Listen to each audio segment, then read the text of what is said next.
Good morning ninth class. बेटा जैसा कि आज आपकी ये गूगल मीट पे ऑनलाइन क्लास थी तो उसके बेस पे बेटा कई क्वेश्चंस में आपको जो है डाउट्स थे, तो इसलिए चैप्टर 2 को जो है हम कंटिन्यू करते हैं। कंटिन्यू का मतलब क्या है कि हम इसकी रिवीजन कर रहे हैं। रिवीजन का मतलब है कि जो इसके इंपॉर्टेंट टॉपिक्स हैं ना उसको हम दोबारा से कर रहे हैं।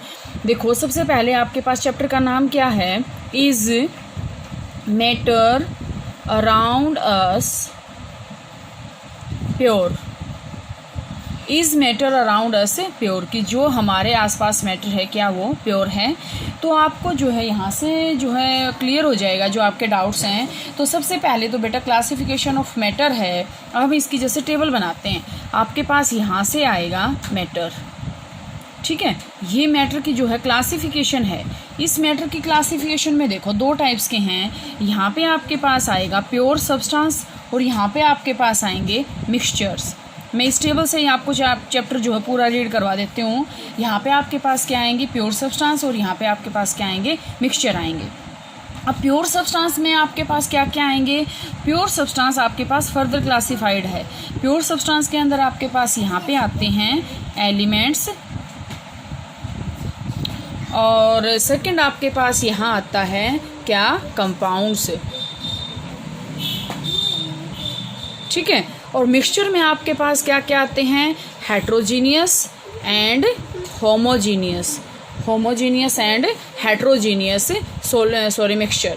अब आपके पास है कि एलिमेंट्स में आपके पास क्या क्या आएंगे। एलिमेंट्स आपके 3 टाइप्स के होते हैं, मेटल्स, नॉन मेटल्स एंड इनके बीच की जो प्रॉपर्टी होती हैं उसको हम बोलते हैं मेटलॉइड्स, ठीक है। मेटलॉइड्स, मेटल, नॉन मेटल और इनकी जो बीच की प्रॉपर्टी जो कंपाउंड शो करेंगे उसको हम बोलते हैं नॉन मेटल्स।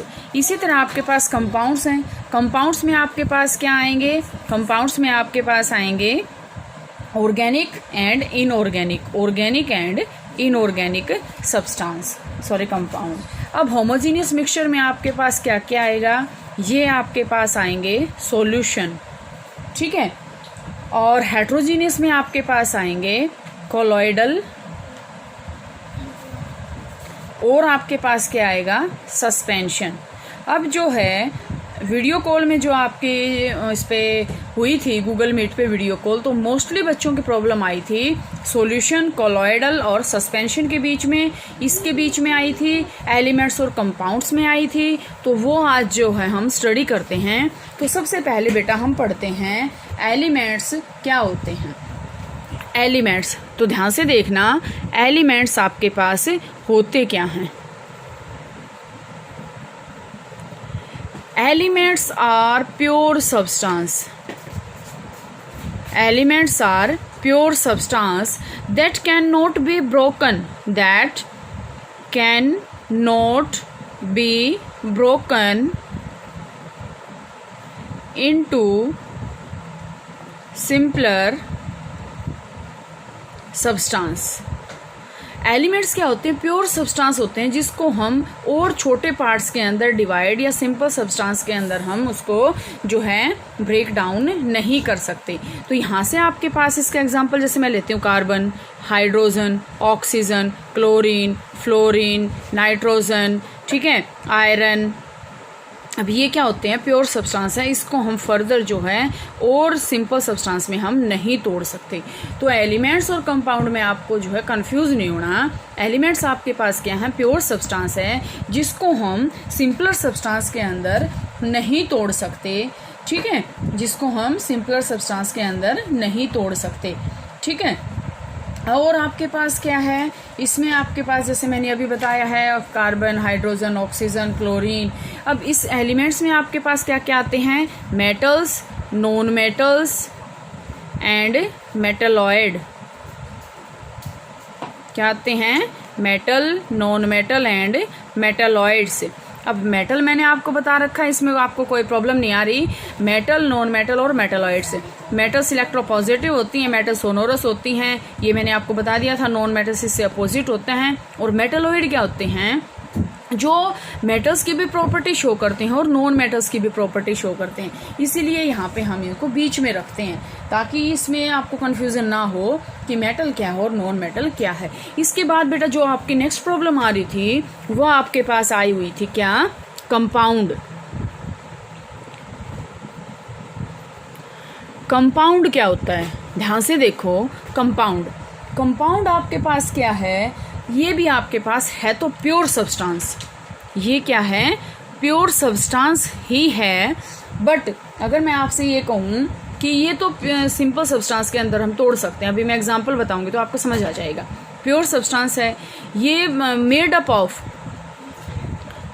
अप ऑफ किससे बने होते हैं, केमिकल कॉम्बिनेशन से बनते हैं, मेड अप बाय केमिकल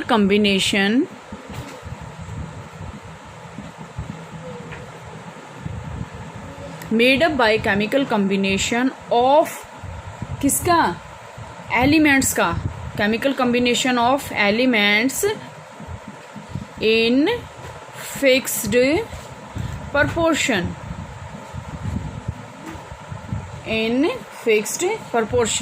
अब इसमें देखो ध्यान से समझना, एलिमेंट आपके पास क्या था, प्योर सब्सटेंस था, that can not be broken into simpler substance, जिसको हम सिंपल सब्सटेंस के अंदर नहीं तोड़ सकते। बट कंपाउंड आपके पास क्या है, ये भी प्योर सब्सटेंस हैं, लेकिन ये कैसे बनते हैं, जब एलिमेंट्स जो है एक फिक्स प्रोपोर्शन के अंदर केमिकल कंबाइंड हो जाते हैं। जैसे मैं एग्जांपल लेती हूँ, आपके पास H2O, ये किस किस से मिलके बना है, H2O + O2, ये इस दोनों चीज़ों से मिलके जो है बना हुआ है। अब जब ये कंबाइन होएंगे, केमिकल कंबाइनिंग का मतलब बेटा क्या होता है, देखो थोड़ा सा, केमिकल कंबाइन का मतलब होता है जब हाइड्रोजन और ऑक्सीजन के बीच में ये बॉन्ड बन जाता है तो उसको हम बोलते हैं केमिकल कॉम्बिनेशन। बॉन्ड का मतलब क्या होता है, एक सब्सटेंस दूसरे सब्सटेंस के साथ केमिकली जो है जुड़ जाता है तो उसको हम बोलते हैं केमिकल कॉम्बिनेशन या फिर बॉन्ड। तो ये इससे ऐसे जुड़ जाएगा। अब देखो वो ये किस चीज़ का फॉर्मूला, वाटर का। अगर हम सी वाटर ले लें, टैप वाटर ले लें, या तालाब से ले लें, या कहीं कुएं से ले लें, सभी का फार्मूला H2O ही तो रहेगा। क्या ये चेंज हो सकता है, नहीं। तो इसका मतलब ये क्या है, फिक्स्ड प्रोपोर्शन है। अब जैसे आपको पता CO2 कार्बन डाइऑक्साइड गैस, अब चाहे हम कहीं भी चले जाएं, कार्बन डाइऑक्साइड का फार्मूला यही रहेगा और फिक्स्ड प्रोपोर्शन है, कार्बन 1 है और ऑक्सीजन 2 है यहाँ पे, ठीक है, CO2। तो ये आपके पास है एलिमेंट्स और कंपाउंड्स के बीच में डिफरेंस। और बेटा आपके पास जो आपकी प्रॉब्लम्स आई थी वो आपके पास प्रॉब्लम आ रही हैं, देखो ट्रू सॉल्यूशन। सबसे पहले हम करते हैं ट्रू सॉल्यूशन।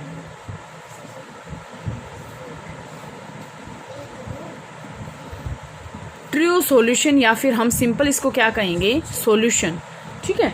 तो ट्रू सॉल्यूशन आपके पास होता क्या है ये आपके पास होता है होमोजीनियस। ये क्या होता है, होमोजीनियस होता है। अब होमोजीनियस का मतलब क्या होता है, they have uniform composition through out the mixture. अब जैसे मैंने यहाँ इस बीकर के अंदर अगर मैंने यहाँ वाटर ले लिया और इसके अंदर मैंने शुगर को डिजोल्व कर दिया, तो क्या हम आफ्टर डिजोल्विंग ये देख सकते हैं कि ये शुगर है और ये आपके पास वाटर है, ठीक है। नो लेयर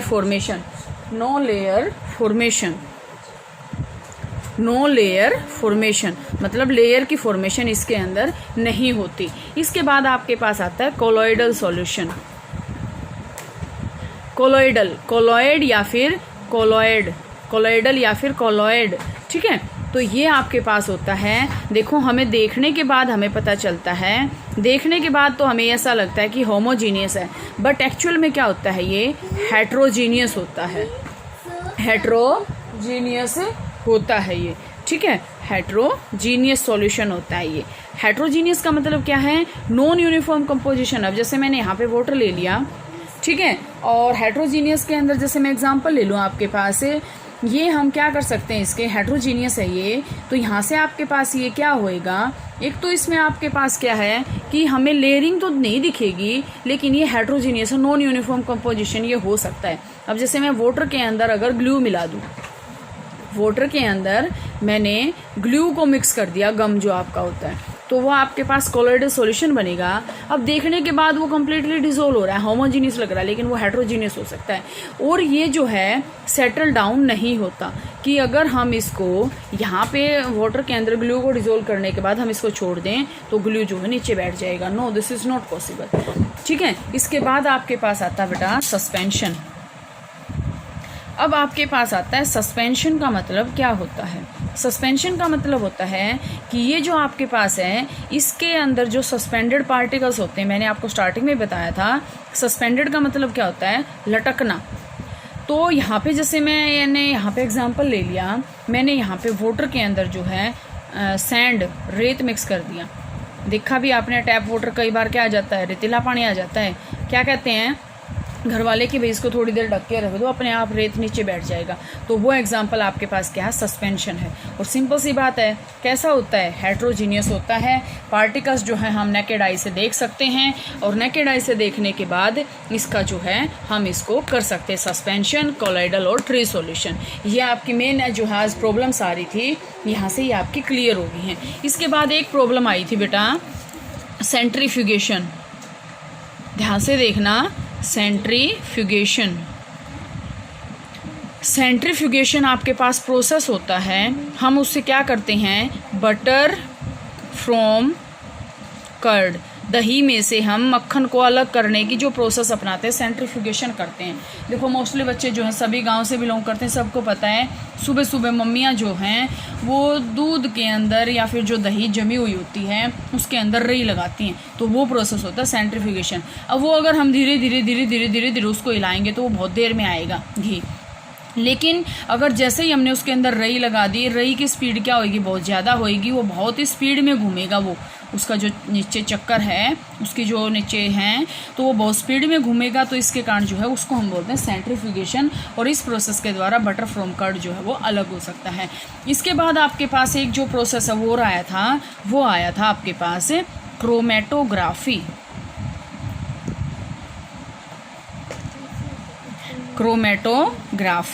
क्रोमेटोग्राफी आपके पास क्या होता है बेटे, जिसके अंदर सोल्यूबिलिटी डिफरेंस होना, सोल्यूबिलिटी डिफरेंस, उन सब्सटेंस को हम क्रोमेटोग्राफी से अलग कर सकते हैं। जैसे मैंने यहाँ पे 2 टाइप्स की इंक डाल दी या 2 टाइप्स के सब्सटेंस डाल दिए, एक जो है जल्दी डिसोल्व हो जाता है और दूसरा जो है लेट डिसोल्व होता है, तो वो हम प्रोसेस क्या करते हैं, क्रोमेटोग्राफी कहते हैं उसको, और उसको ही हम यहाँ से अलग कर देते हैं।